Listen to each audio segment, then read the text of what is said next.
বারাকাল্লাহু ফিকুম। মাশাআল্লাহ মাশাআল্লাহ। আসসালামু আলাইকুম ওয়া রাহমাতুল্লাহি ওয়া বারাকাতুহু। অন্যরা কেন আছেন বেগুন গমাছুন নে হর্ষবাজারের বেগুন চলি আসছেন পাল্লার। আল্লাহু আকবার আল্লাহু আকবার আল্লাহু আকবার কবীরা। প্রিয় ভাইরা, আপনারা সবাই ভালো আছেন? সবাই ভালো আছেন আপনারা? অনেক কষ্ট হয়েছে আপনাদের আমি জানি, আর অল্প সময় একটু কষ্ট দিব। সকাল 10টা থেকে রাত 10টা পর্যন্ত 12 ঘন্টার একটা প্রোগ্রাম। এই তো 10টা বাজতে আর অল্প কিছু সময় বাকি, আমি শেষ করে দেব ইনশাআল্লাহ। 3 দিন আগে আসছো? আচ্ছা, মাশাআল্লাহ মাশাআল্লাহ। পেকুয়ার প্রোগ্রাম আজকে ইতিহাস হয়ে থাকবে ইনশাআল্লাহ। প্রায় দীর্ঘ 5 বছর পর যে তাফসিরুল কোরআনের প্রোগ্রাম দিয়ে এবছর আমরা প্রোগ্রাম শুরু করছি, সেই প্রোগ্রামে আপনারা জয়েন করেছেন। আপনাদের সবাইকে অন্তরের অন্তঃস্থল থেকে শুভেচ্ছা জানাই। আমি অন্তরের অন্তঃস্থল থেকে শুভেচ্ছা জানাতে চাই আমার প্রিয় সাংবাদিক বন্ধুদের, electronics media, printing media, YouTuber ভাইদের। আজকে এই প্রোগ্রামের শান্তি শৃঙ্খলা নিরাপত্তার দায়িত্বে নিয়োজিত ছিল পুলিশ বাহিনী, বিডিআর বাহিনী, তারপরে র্যাব, দেশপ্রেমিক সেনাবাহিনী এবং পেকুয়ার ভলান্টিয়ার্স ভাইয়েরা, যারা যেভাবে আজকের প্রোগ্রামকে সার্থক করার জন্য আপনারা শ্রম দিয়েছেন, সময় দিয়েছেন, মেধা দিয়েছেন, উপস্থিত হয়ে প্রোগ্রামকে সার্থক করেছেন, আমি সবাইকে শুভেচ্ছা এবং মোবারকবাদ জানিয়ে শুরু করতে চাই। সম্মানিত ভাইয়েরা, আমাদের সময় হাতে খুব কম। বড় তাফসিল প্রোগ্রামগুলোর সবচেয়ে বড় ক্রাইসিস বা প্রবলেম হচ্ছে এখানে শোডাউন থাকে বেশি, ইউটিউবার থাকে বেশি, নিউজ কাভারেজ বেশি, কিন্তু মন খুলে প্রাণ খুলে নিঝুম নিস্তব্ধ একটা পরিবেশে কথা বলার যে সুযোগ, সেটা হয়ে ওঠে না। কিন্তু আমরা একটু কষ্ট করলে, একটু স্যাক্রিফাইস করলে এটা সম্ভব। আমি শুরুতে হাত জোর করে আল্লাহর ওয়াস্তে আপনাদেরকে চুপ থাকতে বলেছি। কোনো ভলান্টিয়ার্স আপনাকে বলবে না, একজন আরেকজনকে বলবে না, একে অন্যকে বলার দরকার নাই, থামো সরো, জায়গা নাই, কিছু বলার দরকার নাই। শুধু চুপ থাকতে হবে মেহেরবানি করে কয়েকটা মিনিট। আল্লাহর ওয়াস্তে যদি মেহেরবানি করে চুপ থাকতে পারেন, কয়েকটা কথা শেয়ার করবো ইনশাআল্লাহ। এইদিকে চুপ হয়ে গেছে মাশাআল্লাহ, এই দিকটাতেও আল্লাহর ওয়াস্তে ধাক্কা ধাক্কি, জায়গা না হলে পেছনে চলে যাও। আমাকে দেখা লাগবে জরুরি না তো, এলইডি আছে, ওখানেও দেখা যাবে, ওখানে চলে যাও। ধাক্কা ধাক্কি করে ঘেমে ঘরমাক্ত হয়ে কি একটা কঠিন অবস্থা। শীতের সিজন মনে হয়, আমি তো ঘামতেছি। হ্যাঁ, ফ্যানটা বাড়াই দিতে হবে, ঘামতেছি টোটালি। র্যাবের ভাইয়েরা কি পরিমাণে কষ্ট স্বীকার করেছে আমাকে এখানে উঠাতে, যে এটা বলে বোঝানোর মতো না। তো আমাদের দেশের ভাইয়েরা ইমোশনাল, আবেগী, অনেক আবেগ দিয়ে অনেক কিছু আমরা হারাই, ভুল করি, আমরা বুঝি না, লং রানে আমরা চিন্তা করতে পারি না। একটা নিঝুম নিস্তব্ধ পরিবেশ যদি দেয়া যেত, কথা বলতে পারতাম, লক্ষ লক্ষ কোটি কোটি মানুষ, সারা পৃথিবীর মানুষ এটা শুনতো, মানুষের মন মস্তিষ্ক চিন্তা মননে পরিবর্তন আসতো। কিন্তু ধাক্কা ধাক্কি করে আসতে আসতে আমাদের মাইন্ড ডিস্টার্ব হয়ে যায়। কিছু বুলেট পয়েন্ট সাজিয়ে নিয়ে আসছে, যেটা বলবো এটা ব্রেন থেকে হারিয়ে যায়, আর মনে রাখতে পারি না। জান নিয়েই তো টানাটানি, আমি মনে রাখবো কি? জান নিয়ে টানাটানি।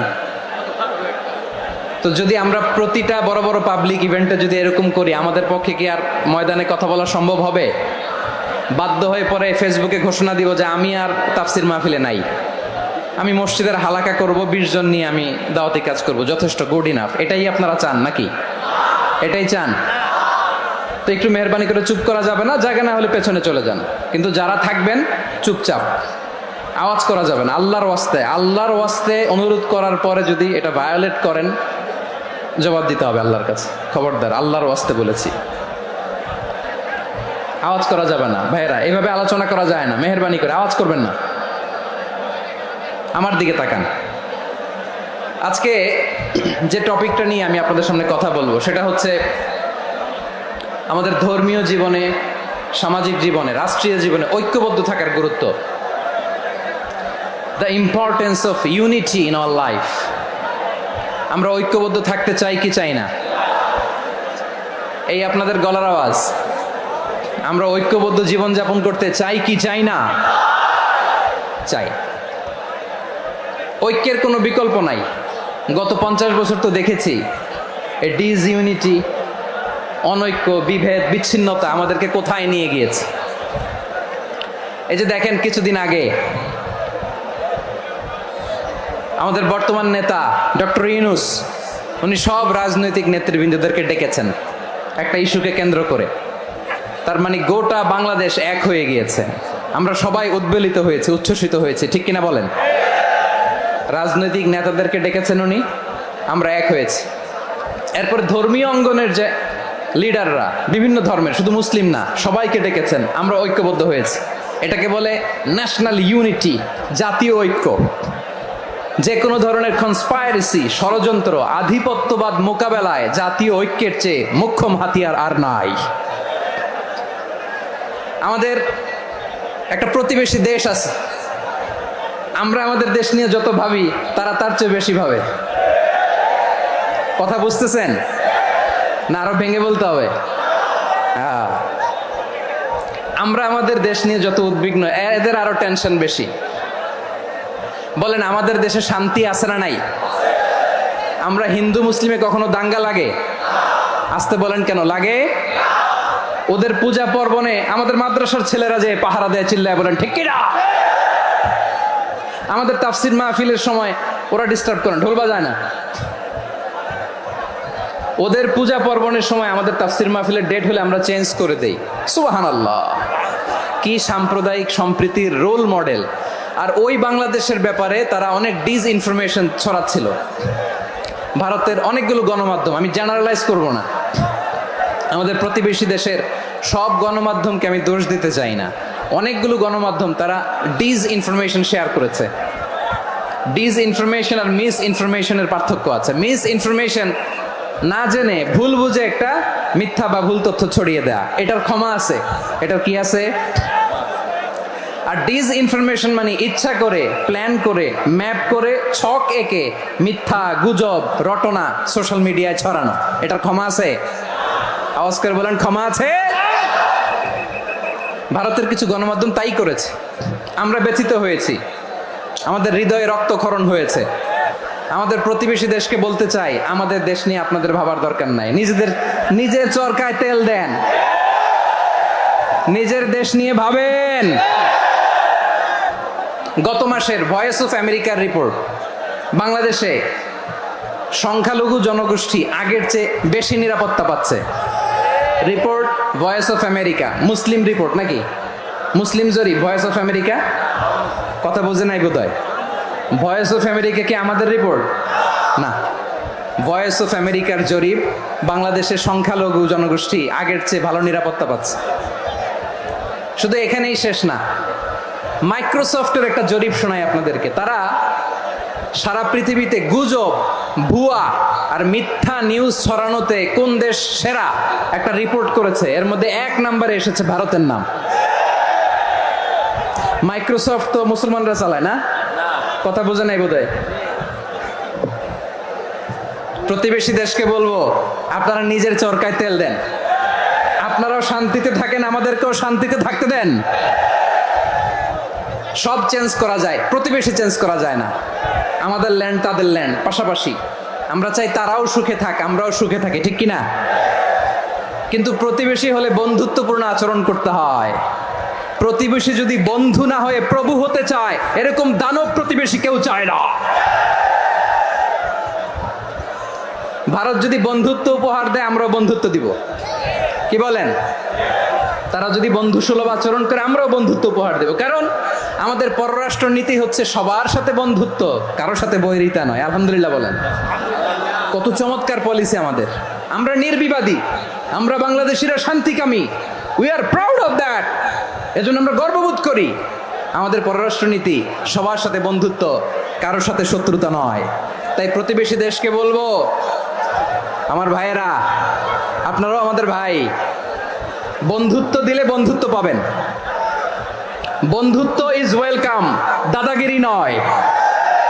বন্ধুত্ব ওয়েলকাম, দাদাগিরি নয়, লাউড এন্ড ক্লিয়ার। ভারত যদি বন্ধুত্ব দেখায়, বন্ধুত্ব পাবে। কিন্তু ভারত যদি বাংলাদেশে আধিপত্যবাদ বিস্তার করতে চায়, বাংলাদেশের 18 কোটি জনগণ সেটা রুখে দেবে। ভারত যদি গৌর গোবিন্দের ভূমিকায় নামতে চায়, দেশের 18 কোটি মুসলমান শাহজালালের ভূমিকায় নামবে।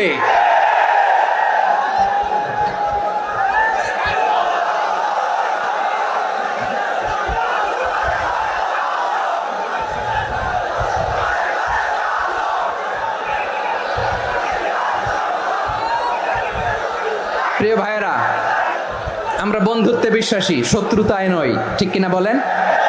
আল্লাহ আমাদেরকে বোঝার তৌফিক দান করুক। তাহলে এই যে তারা বলেছে এদেশে সংখ্যালঘুরা কষ্টে আছে, দুঃখে আছে, এটা কি ঠিক? বলেন, এটা কি ঠিক? না, তারা ডিস ইনফরমেশন শেয়ার করেছে, এটা ঠিক নয়।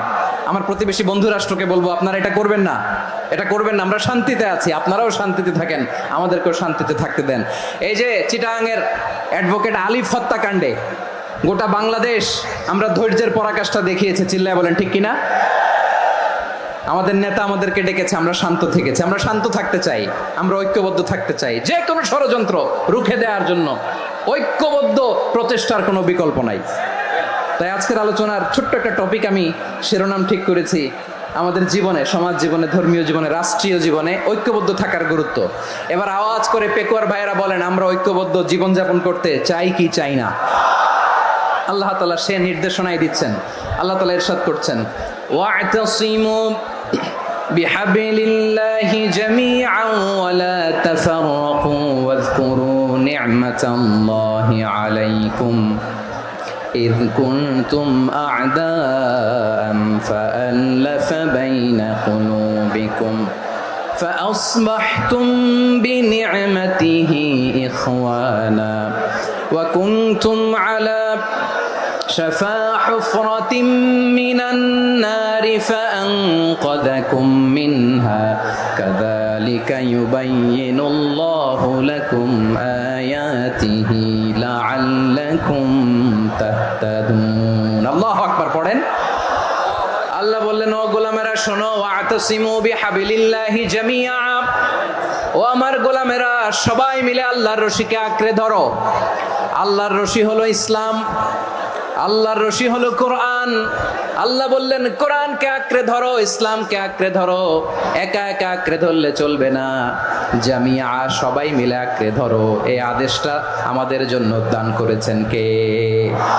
আল্লাহ তাআলার নির্দেশ, ওয়া'তাসিমু বিহাবলিল্লাহি জামিআ, সবাই মিলে আল্লাহর রশিকে আঁকড়ে ধরো। হাবলুল্লাহ মানে আল্লাহর রশি। হাবলুল্লাহ মানে কি? রশি। এই হাবলুল্লাহ, আল্লাহর রশি বা আল্লাহর রজ্জু দ্বারা উদ্দেশ্য হচ্ছে ইসলাম। আল্লাহর রশি দ্বারা উদ্দেশ্য কি? তাফসিরে অনেক ব্যাখ্যা এসেছে। এরকম পরিস্থিতিতে তাফসিরের সূক্ষ্ম সূক্ষ্ম বিষয়গুলো আমরা শোনাতে চাই, কিন্তু পরিবেশ হয়ে ওঠে না। আল্লাহর রজ্জু বা আল্লাহর রশি দ্বারা উদ্দেশ্য হচ্ছে ইসলাম। আল্লাহর রজ্জু বা আল্লাহর রশি দ্বারা উদ্দেশ্য হচ্ছে কোরআন, কারণ কোরআন আমাদেরকে ঐক্যবদ্ধ করে, ইসলাম আমাদেরকে ঐক্যবদ্ধ করে। চিল্লায় বলেন ঠিক কিনা? এজন্য আল্লাহ বললেন, তোমরা আমার রশিকে আঁকড়ে ধরো, বিচ্ছিন্ন হয় না। আমার দেয়া নেয়ামতগুলো স্মরণ করো। যখন তোমরা ছিলে শত্রু, তোমাদের মধ্যে হৃদয়ে আমি আল্লাহ ভালোবাসা ঢেলে দিলাম, ফলে তোমরা সবাই ভাই ভাই হয়ে গেলে। তোমরা সবাই ছিলে জাহান্নামের কিনারায়, জ্বলন্ত অগ্নিকাণ্ডের পাশে। আমি আল্লাহ দয়া করে ঈমানের বদৌলতে তোমাদেরকে আগুন থেকে ফেরালাম। আমি আল্লাহ দয়া করে তোমাদেরকে জান্নাতের পথ দেখিয়ে দিলাম। সুবহানাল্লাহ পড়েন। এমন পথ দেখালাম যেই পথ তোমাদেরকে জান্নাতে নিয়ে যাবে, পথের দিশা তোমরা পাবে। লাআল্লাকুম তাহতাদুন। প্রিয় ভাইরা, তাহলে আমাদের যে ঐক্যবদ্ধ থাকতে হবে, এই নির্দেশটা কার? আল্লাহ। নাকি মন মতো আমি বানায় বলতেছি? আওয়াজ করে বলুন, নির্দেশটা কার? আল্লাহর। তাহলে আমাদেরকে ঐক্যবদ্ধ জীবন যাপন করতে হবে। প্রিয় ভাইরা, ইসলাম আমাদেরকে ঐক্যবদ্ধ করে। ইসলাম আমাদেরকে কি করে? সংঘবদ্ধ করে, ঐক্যবদ্ধ করে। বিচ্ছিন্ন হওয়া যাবে না। বিরোধ, বিচ্ছিন্নতা, মতানৈক্য, এগুলো আমাদেরকে ধ্বংস করে, আমাদেরকে দুর্বল করে। আর আমাদের ঐক্যবদ্ধ প্রচেষ্টা আমাদেরকে বিজয়ের দিকে এক ধাপ এগিয়ে নেয়। চিল্লায় বলেন ঠিক কিনা? এজন্য আল্লাহ বললেন, ওয়া'তাসিমু বিহাবলিল্লাহি জামিআ, তোমরা আল্লাহর রশিকে আঁকড়ে ধরো, তোমরা ঐক্যবদ্ধ জীবন যাপন করো, তোমরা বিচ্ছিন্ন হয়েও না। বিচ্ছিন্ন হইলে লস, ঐক্যবদ্ধ হলে সেখানে কল্যাণ আছে না নাই? মাইকে কি সমস্যা হয়েছে কোনো?